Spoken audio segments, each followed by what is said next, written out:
आज के इस लेक्चर में हम यूनिट 5 यानी कि एनर्जी एंड एनवायरनमेंट के नवंबर 2021 और सितंबर 2020 में कंडक्ट हुए UGC net environmental science paper 2 के सभी क्वेश्चंस को डिस्कस करने वाले हैं।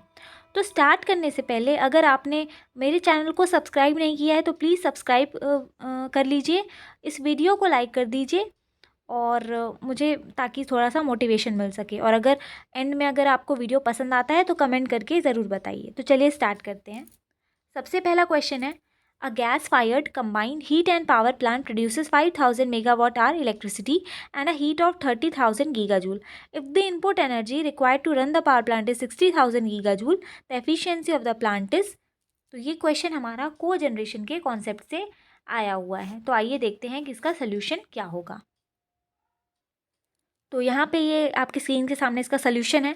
थर्मल एफिशिएंसी जो होती है को जनरेशन पावर प्लांट की, को जनरेशन में क्या होता है वैसे, हम इलेक्ट्रिसिटी प्रोड्यूस करते हैं पावर प्लांट से, साथ ही साथ जो हीट हमारी वेस्ट हो जाती है उस प्रोसेस में, उस हीट को भी हम यूज़ कर लेते हैं। तो थर्मल एफिशिएंसी का फॉर्मूला होता है हमारा output energy upon input energy into 100। तो यहाँ पे अगर हम देखें हमारी आउटपुट एनर्जी हमें दो अलग अलग तरीके से दी हुई है। एक तो हमें इलेक्ट्रिसिटी के थ्रू मिल रही है 5000 मेगावाट आवर, और हीट के फॉर्म में हमें 30,000 गीगाजूल मिल रही है। अब हमें इलेक्ट्रिसिटी जो है 5000 मेगावाट आवर, इसको हमें गीगाजूल में कन्वर्ट करना पड़ेगा। तो जूल में कन्वर्ट करने के लिए हम 36 इंटू 10⁸ से मल्टीप्लाई कर देंगे, फिर हमारी ये वैल्यू आएगी। फिर गीगाजूल में हमें 18,000 गीगाजूल मिल जाएगा सॉल्व करने पे। हीट हमारी थी 30,000 गीगाजूल। अब जब हम इन दोनों को ऐड कर देंगे तो हमें मिल जाएगी यहाँ पे आउटपुट एनर्जी। ये आउटपुट एनर्जी होगी, ये इनपुट है। उसके बाद हमें इनपुट एनर्जी पहले से ही दी हुई है 60,000 गीगाजूल, वो हमें यहाँ पे लिख लिया। अब हम इसको फॉर्मूले में पुट कर देंगे, ठीक है। फॉर्मूले में पुट करेंगे तो यहाँ पे क्या हो जाएगा, ऊपर हमारी आ जाएगी आउटपुट एनर्जी 48,000, नीचे आ जाएगा हमारा इनपुट एनर्जी जो कि है 60,000। 100 से मल्टीप्लाई करेंगे, सॉल्व करने पे हमारा 80% आंसर आ जाएगा। नेक्स्ट क्वेश्चन है हमारा, for wind power generation the percentage of maximum extractable power contained in the wind is. तो यहाँ पे मेनली क्या पूछा है हमसे, मैक्सिमम एफिशिएंसी के बारे में इनडायरेक्टली पूछा गया है। और विंड टरबाइन की बात करें तो मैक्सिमम एफिशिएंसी को हम बेट्स लिमिट के नाम से भी जानते हैं, बेट्स लिमिट, ठीक है। और ये बेट्स लिमिट की वैल्यू क्या होती है, ये होती है हमारी लगभग 59%। तो इसका ये आंसर हो जाएगा।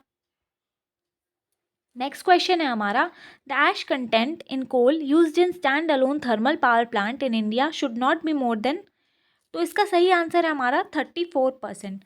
तो 2020 में इसको लेके कुछ इशू भी हुआ था, जब गवर्नमेंट ने 34% की लिमिट को रिलैक्स कर दिया गया था। तो ये क्वेश्चन शायद इसीलिए पूछा गया।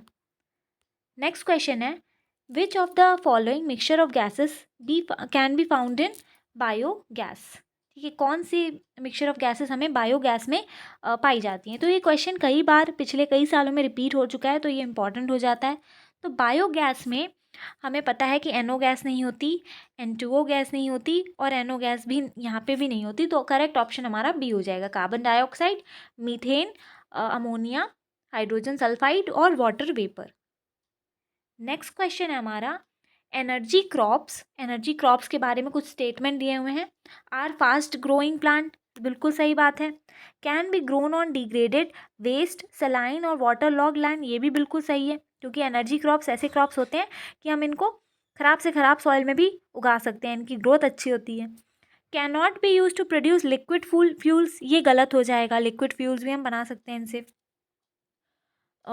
Usually have high calorific value, तो ये भी सही है, क्योंकि हम ऐसे प्लांट्स को चुनते ही हैं एनर्जी क्रॉप्स की तरह जिनकी कैलोरिफिक वैल्यू ज़्यादा होती है। तो हमारा ऑप्शन 1, 2 और 4 सही हो जाएगा, जो कि है हमारा option number D. Next question है, identify the correct sequence of lifetime in years of the green house gases in increasing order. तो ये हमें ग्रीन हाउस गैसेज दी हुई हैं यहाँ पे, हमें इनको करेक्ट सीक्वेंस में लगाना है on the basis of their life time. तो अगर हम मीथेन की बात करें, इसका लाइफ टाइम होता है लगभग 12 ईयर्स। नाइट्रस ऑक्साइड का हमारा 120 ईयर्स। CFC12 का हमारा लगभग होता है 113। ईयर्स। और हमारा O3 जो होता है ट्रोपोस्फेरिक यानी कि नीचे के एटमॉस्फेयर में, वो वेरी करता है आवर्स या अप टू वीक्स। तो इतने समय तक ये रह सकता है हमारे एटमॉस्फेयर में। तो अगर हम इसको इंक्रीजिंग ऑर्डर में हमें प्लेस करना है तो सबसे कम हम ओजोन को रखेंगे फोर्थ, ठीक है, फोर्थ 1, उसके बाद 3, फिर हमारा आ जाएगा 2। तो करेक्ट ऑप्शन है हमारा बी। नेक्स्ट क्वेश्चन है हमारा, identify the correct sequence of net heating value in milli mega joule per KG in increasing order for the following fuels. तो हमें नेट हीटिंग वैल्यू जो होती है उसके बेसिस पे इनको इंक्रीजिंग ऑर्डर में लगाना है फ्यूल्स को। चारकोल की बात करें तो इसकी लगभग 29.6 होती है, और बिट्यूमिनस कोल की 30 पॉइंट कुछ होती है। रेगुलर गैसोलीन यानी कि पेट्रोल की बात हो रही है, इसकी लगभग 46 पॉइंट कुछ होती है। नेचुरल गैस की बात करें 52 पॉइंट कुछ होती है। ओक वुड की सबसे कम होती है 16.2। तो इंक्रीजिंग ऑर्डर में प्लेस करना है, सबसे कम हम वुड को रखेंगे, यानी कि ऑप्शन नंबर हमारा हो जाएगा 5। उसके बाद हमारा आ जाएगा चारकोल, चारकोल है 1, तो 5 के बाद 1 इस वाले ऑप्शन में है। फिर हमारा आ जाएगा 2 बिट्यूमिनस कोल, फिर 3 आ जाएगा हमारा, और सबसे लास्ट में आएगा 4 यानी कि डी। नेक्स्ट क्वेश्चन है, identify the correct sequence of conversion of a fertile nuclear material to a fissile material involving the following nuclei. तो जब न्यूक्लियर फिजन हम करते हैं तो उसमें क्या प्रोसेस होता है कि फर्टाइल न्यूक्लियर मटेरियल होता है, ऐसा न्यूक्लियर मटेरियल जो कि फिजन के लायक नहीं है, तो पहले हम उसको फिजाइल मटेरियल में कन्वर्ट करते हैं, देन उस फिजन प्रोसेस होता है। तो उसका करेक्ट सीक्वेंस क्या है? सबसे पहले जो फर्टाइल न्यूक्लियर मटेरियल होता है वो होता है यूरेनियम 238। उसके बाद ये कन्वर्ट होता है हमारा यूरेनियम 239 में, फिर ये हमारा इसमें कन्वर्ट होता है। उसके बाद हमारा ये 239 प्लूटोनियम में कन्वर्ट हो जाता है फाइनली, फिर ये आगे फिजन होता है। तो ये हमारा करेक्ट सीक्वेंस था। ऑप्शन मैंने लिखा नहीं है, बट करेक्ट सीक्वेंस यही होगा। नेक्स्ट क्वेश्चन है, in the hybrid car technology cars run on both petrol and battery based electrical engines. तो बिल्कुल सही है, जो हाइब्रिड कार टेक्नोलॉजी होती है, हाइब्रिड हम मतलब हमें किसी चीज़ का दो चीज़ों का मिक्सचर कर रहे हैं, तो ऐसी कारें जो होती हैं वो पेट्रोल और बैटरी दोनों यूज़ करती हैं। ये सही है option. Battery of the hybrid car is externally charge. अब ये ऑप्शन गलत हो जाता है क्योंकि इंटरनली चार्ज होती हैं। तो हमारा हो जाएगा A is true but R is false. Next question है हमारा, गैसोलीन मिक्सड विद बायोफ्यूल यानी कि ethanol has generally more energy content than pure gasoline. तो क्वेश्चन ये वाला ऑप्शन हमारा गलत है, क्योंकि गैसोलीन को अगर हम बायोफ्यूल के साथ मिक्स करते हैं तो उसका एनर्जी कंटेंट थोड़ा कम हो जाता है, प्योर गैसोलीन का सबसे ज़्यादा होता है। फिर उसके बाद आता है हमारा मिक्स्ड फ्यूल का, उसके बाद सबसे कम हमारा बायोफ्यूल का होता है। तो ये ऑप्शन हमारा गलत है। Energy content per unit volume of ethanol is more than that of gasoline. तो ये भी गलत है, क्योंकि इथेनॉल की जो एनर्जी कंटेंट होता है वो गैसोलीन से कम होता है। तो बोथ हो जाएंगे हमारे फॉल्स। अब नेक्स्ट यहाँ से हम सितंबर 2020 के क्वेश्चन स्टार्ट कर रहे हैं। सबसे पहला क्वेश्चन हमारा सोलर सेल के ऊपर है। A silicon solar cell has the minority carrier saturation current 60 nano ampere per metre square and solar radiation induced current 600 ampere meter square. If the ambient temperature is 27 degrees Celsius, what is the open circuit voltage of the solar cell? Open circuit voltage हमें निकालनी है, इसका formula हमें put करना पड़ेगा। आइए solution देखते हैं। तो ये हमारा ओपन सर्किट वोल्टेज का फॉर्मूला, इसका फॉर्मूला होता है KT/Q लॉग IV/I0। अब ये I0 क्या है? IV है इंड्यूस्ड करंट और I0 है सैचुरेशन करंट। और 27 डिग्री सेल्सियस अगर टेम्परेचर हम लेके चल रहे हैं तो ये KT/Q की वैल्यू हम 0.026 पुट कर देते हैं। तो अब ये क्वेश्चन है हमारा और ये इसका सोल्यूशन है। सारी वैल्यूज़ को हमने पुट कर दिया। इसमें भी टेम्परेचर हमें 27 डिग्री सेल्सियस का पूछा था, तो हमने 0.026 लॉग n IV/I0। IV क्या है? हमारी इंड्यूस करंट है। इंड्यूस करंट को हमने ये 600 एम्पियर पर मीटर स्क्वायर लिख लिया। और सैचुरेशन करंट हमारी क्या है? 60 nano ampere per metre square, nano हटाया तो 10⁻⁻9 लग जाएगा। जब सॉल्व करेंगे हम तो यहाँ लॉग की पावर हमें 10 देखने को मिलेगी, लॉग की पावर 10:10, इसकी वैल्यू होती है हमारी 23। तो सॉल्व करने पे हमें आंसर आएगा लगभग 0.6 वोल्ट। तो यहाँ पे देखें सही आंसर हमारा है option number A 0.6 volt. Next question है हमारा, which one among the following solar collectors has the highest concentration ratio और CR वैल्यू, जो कि हमें क्या बताता है CR value, a measure of the efficiency of the solar collectors. जो सोलर कलेक्टर्स होते हैं अलग अलग टाइप के, उनका कंसंट्रेशन रेशियो हमें ये बताता है कि एफिशिएंसी कितनी है। तो इसमें से पूछा है सबसे हाईएस्ट कंसंट्रेशन रेशियो किसका है, compound parabolic collector with a plane receiver, cylindrical parabolic collector, Fresnel lens collector या पैराबोलॉइड डिश कलेक्टर। तो इसका करेक्ट आंसर हो जाएगा हमारा option number D, paraboloid dish collector. Next question हमारा, the fast neutrons produced in the process of nuclear fission of uranium-235 have an average energy of about. तो neutron जो produce होते हैं फिजन जब हम uranium-235 का करते हैं, उनकी एनर्जी पूछी है, तो वो लगभग होती है हमारी 2 milli electron volt. Next question है हमारा हाइड्रो पावर के ऊपर है, a small hydro power station based on the conversion of the kinetic energy of a river water generates power if the flow of water is 10 meter cube per second and the speed of water is 3 meter per second, what is the maximum power the station can generate? Assume efficiency of the station to be 0.6। तो basically हमें kinetic energy यहाँ पे उसका formula लगाना होगा। देखते हैं इसका सोल्यूशन क्या है। ये है इसका सोल्यूशन।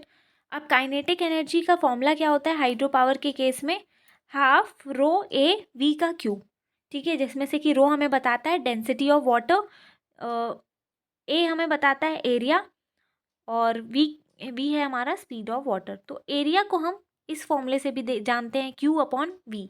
क्यू क्या है यहाँ पे, क्यू है हमारी फ्लो ऑफ वाटर, ठीक है, वाटर का फ्लो किस रेट से है, और वी हमारी स्पीड है। तो हमने यहाँ से एरिया निकाल लिया 10/3। अब ये सारी वैल्यूज़ हम पुट कर देंगे इस फॉर्मूले में, जब सॉल्व करेंगे तो हमें 45 किलोवाट आंसर मिल जाएगा। और हाँ, यहाँ पे एफिशिएंसी भी हमें दी थी, जब एफिशिएंसी देते हैं तो इसको इस फॉर्मूले में हम एफिशिएंसी को मल्टीप्लाई कर देते हैं। तो इसका करेक्ट आंसर हो जाएगा हमारा D 45 kilowatt volt. Next question है हमारा, the maximum cross section for the fusion reaction deuterium plus tritium is reached at the energy of nuclei at. तो हमें ये बोल रहा है कि मैक्सिमम एफिशिएंसी हमें कौन सी फ्यूजन रिएक्शन की कौन से एनर्जी पे मिलता है हमें न्यूक्लियाई की। तो इसका करेक्ट आंसर हो जाएगा हमारा 100 kilo electron volt. Next question हमारा, which among the following is the major product of slow pyrolysis of biomass. जब हम बायोमास का स्लो पायरोलाइसिस करते हैं तो हमें क्या प्रोडक्ट मिलता है, बायोचार, बायोगैस, कार्बन मोनोऑक्साइड या कार्बन डाइऑक्साइड। तो इसका सही आंसर हो जाएगा हमारा बायोचार। नेक्स्ट है हमारा question, relative contribution in percent of the green house gases to the global warming in decreasing order. इन गैसेस का कौन सा सही क्रम है हमारा डिक्रीजिंग ऑर्डर में, according to their contribution to global warming. ठीक है, ग्लोबल वार्मिंग में कौन सी गैस ज़्यादा कंट्रीब्यूट करती है, सबसे ज़्यादा जो कंट्रीब्यूट करती है वो है इसमें से कार्बन डाइऑक्साइड। उसके बाद जो हमारी गैस आती है सेकेंड नंबर पे मीथेन। ये दोनों गैसेस बहुत मेजर रोल प्ले करती हैं। फिर हमारी तीसरे नंबर पे ये हमारे क्लोरोफ्लोरोकार्बन्स आ जाते हैं और चौथे नंबर पे हमारा नाइट्रस ऑक्साइड आता है। तो करेक्ट ऑप्शन हमारा ए हो जाएगा। नेक्स्ट क्वेश्चन है हमारा, कुछ इंस्ट्रूमेंट दिए हैं और सोलर रेडिएशन को मेजर करने में बेसिकली ये हेल्प करते हैं, तो इनका फंक्शन हमें करेक्टली बताना है। सबसे पहला है हमारा Campbell Stokes recorder. Campbell Stokes recorder जो होता है वो हमारा सनशाइन की ड्यूरेशन को काउंट करने में मदद करता है। दूसरा है हमारा पायरोहेलियोमीटर। पायरोहेलियोमीटर क्या करता है हमारा, जो डायरेक्ट बीम हमें सोलर रेडियंस की मिलती है उसको मेजर करने में हेल्प करता है। पायरानोमीटर क्या करता है, to measure the total solar irradiance on a plane surface. और lux meter finally visible light flux जो है वो हमें बताता है। तो करेक्ट ऑप्शन हमारा ऑप्शन नंबर सी हो जाएगा। नेक्स्ट क्वेश्चन है, ये विंड टरबाइन से है हमारा। Your control used in wind turbine generator is a, your control हमें बेसिकली पूछा है विंड टरबाइन के स्ट्रक्चर में कि क्या फंक्शन होता है। Option number A, micro processor based control unit. B, the mechanism to keep the rotor axis along the wind direction. C, the mechanism to keep the rotor axis perpendicular to wind direction. और D, gear mechanism to control the speed of the rotor when wind speed is extremely high. तो correct option इसका हो जाएगा option number B. Yaw control क्या होता है, जो टरबाइन्स होते हैं उसको विंड की डायरेक्शन में प्लेस करने के लिए उसकी डायरेक्शन को चेंज करने का काम करता है। तो ये हमारे आज के क्वेश्चंस हो गए। अब जून 19 और उसके पहले के क्वेश्चन हम नेक्स्ट वीडियो में डिस्कस करेंगे। तो अगर आपको ये लेक्चर पसंद आया, एफर्ट्स पसंद आए, तो प्लीज़ लाइक कर दीजिए, कमेंट करके मुझे ज़रूर बताइए। Thank you.